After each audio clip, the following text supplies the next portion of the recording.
بسم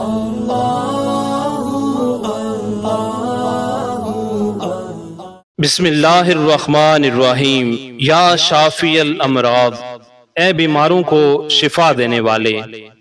اللہ تبارک و تعالی بیماروں کو شفا دینے والا ہے۔ حضرت سیدنا ابو ہریرہ رضی اللہ تعالی عنہ سے روایت ہے کہ نبی کریم صلی اللہ علیہ وآلہ وسلم نے فرمایا، اللہ تعالیٰ نے کوئی ایسی بیماری نازل نہیں فرمائی جس کی شفا نہ اتاری ہو۔ حضرت عائشہ صدیقہ رضی اللہ تعالیٰ عنہ سے روایت ہے کہ حضور نبی اکرم صلی اللہ علیہ وآلہ وسلم جب کسی مریض کے پاس تشریف لے جاتے یا کسی مریض کو آپ کی خدمت میں لایا جاتا تو آپ صلی اللہ علیہ وآلہ وسلم یوں دعا فرماتے، اے رب تکلیف کو دور فرما دے اور شفا عطا فرما، بے شک شفا دینے والا تو ہے، شفا نہیں مگر تیری شفا، ایسی شفا مرحمت فرما جو بیماری کا نشان تک نہ چھوڑے۔ اس کلمے کے ذکر کے ساتھ اللہ تعالیٰ کو یاد کرنا روحانی اور جسمانی بیماریوں کو دور کرتا ہے۔